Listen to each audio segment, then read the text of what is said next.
Corona নামৰ এক মাৰাত্মক ভাইৰাছে সমগ্ৰ বিশ্বত ভয়ানক মহামাৰীৰ ৰূপ লৈছে। ই কোনো জাতি ধৰ্ম নামানে।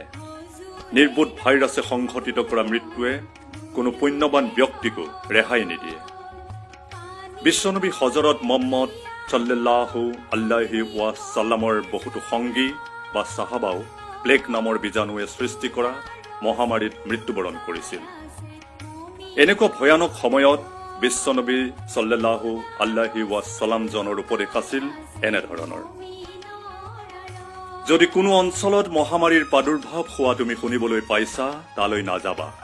কিন্তু তুমি অৱস্থান কৰা কোনো দেশ বা ঠাইত এই মহামাৰীয়ে দেখা দিলে তাৰ পৰা অইন ঠাইলৈ গুচি নাযাবা।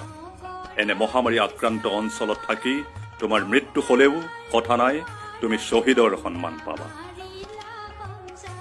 পবিত্ৰ কোৰাণৰ সূৰা নিশাৰ 59 নং আয়াতটোৱে সকলো মুছলিমক শিকায় যে আল্লাহ আৰু তেওঁৰ ৰসুলৰ পিছতেই তেওঁলোকৰ ওপৰত কৰ্তৃত্বশীল শাসন ব্যৱস্থা মানি চলিব লাগে।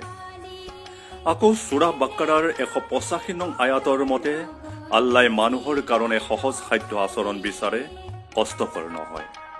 মহম্মদ বিশ্বনবী সাল্লাল্লাহু আলাইহি ৱাছাল্লামেও সেইবাবেই বৰষুণ বা প্ৰতিকূল বতৰত ঘৰৰ ভিতৰতে নামাজ পঢ়ক বুলি আজান দিবলৈ উপদেশ দিছিল।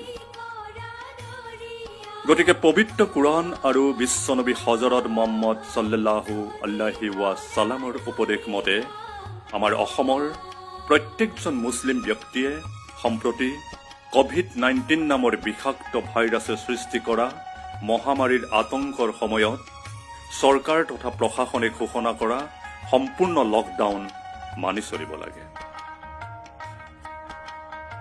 আৰক্ষী উপমহাপৰিদৰ্শক মইনুল ইছলাম মণ্ডলৰ দ্বাৰা সংগৃহীত আৰু অসম পুলিচৰ অনুমোদন ক্ৰমে প্ৰচাৰিত। ধন্যবাদ।